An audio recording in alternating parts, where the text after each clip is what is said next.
नमस्कार, आप देख रहे हैं न्यूज़ 18 राजस्थान का डिजिटल चैनल और आपके साथ मैं हूं वंदना त्यागी। सोचिए, एक देश का राष्ट्रपति अपने ही देश में है और दूसरी महाशक्ति की सेना आती है, गिरफ्तार करती है और उसे हजारों किलोमीटर दूर ले जाती है। ये सिर्फ वेनेजुला की कहानी नहीं है।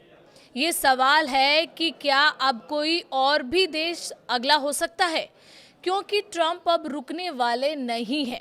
वेनेजुला के राष्ट्रपति की गिरफ्तारी को अगर आप एक अलग घटना मान रहे हैं तो ये आपकी गलती है। असल में ये सिर्फ शुरुआत है। अमेरिकी राष्ट्रपति डोनाल्ड ट्रंप ने जिस तरह वेनेजुला में सैन्य कार्रवाई की है, उसके बाद साफ हो गया है कि ट्रंप की नज़र अब एक देश पर नहीं बल्कि पूरी एक सूची पर है। सवाल ये नहीं कि अमेरिका ने वेनेजुला में क्या किया, सवाल ये है कि अब अमेरिका के निशाने पर कौन कौन से देश हैं। महज आधे घंटे के भीतर वेनेजुला के राष्ट्रपति निकोलस मादुरो को हिरासत में लेने के बाद ट्रंप का आत्मविश्वास जिस स्तर पर पहुंचा है, उसने दुनिया को चौंका दिया है। एयरफोर्स वन में पत्रकारों से बात करते हुए ट्रंप ने न तो शब्द तोले, न ही संकेतों से बात की।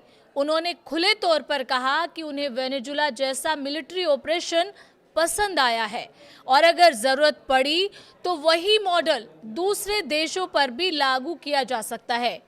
यही वो पल था जब वेनेजुला एक केस स्टडी बन गया और दुनिया के सामने ट्रंप का अगला टारगेट लिस्ट खुल गई। सबसे पहला नाम सामने आया कोलंबिया का। ट्रंप ने कोलंबिया के राष्ट्रपति गुस्तावो पेट्रो को सीधे निशाने पर लिया और कहा कि देश एक बीमार आदमी चला रहा है। उन्होंने आरोप लगाया कि कोलंबिया में कोकीन बनाने की फैक्ट्रियां फल फूल रही हैं और वहां से ड्रग अमेरिका तक पहुंच रहे हैं।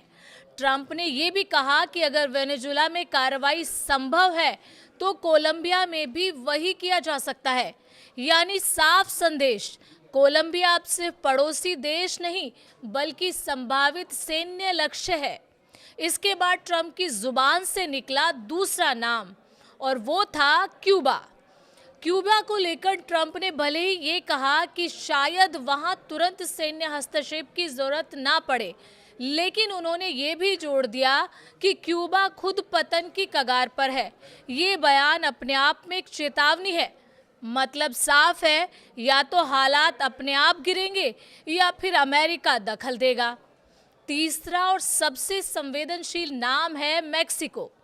ट्रंप ने कहा कि अमेरिका को मेक्सिको के साथ कुछ करना होगा।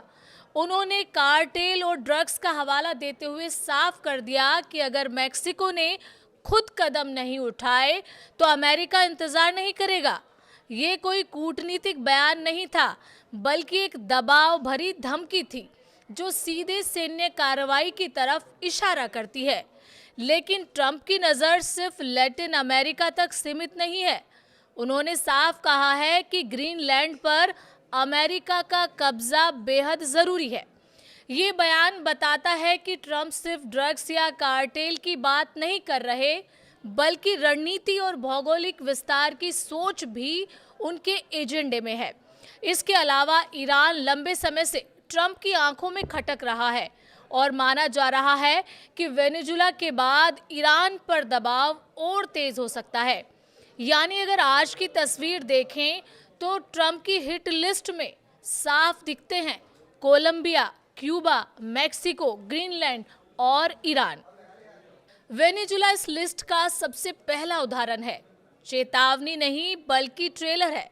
यही वजह है कि दुनिया बेचैन है, संयुक्त राष्ट्र परेशान है और कई देश इसे खतरनाक मिसाल मान रहे हैं।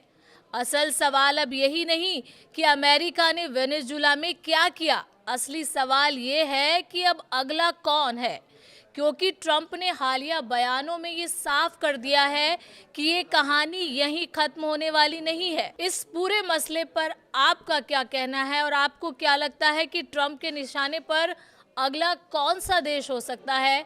कमेंट करके ज़रूर बताइए और चैनल पर नए हैं तो सब्सक्राइब भी करिए।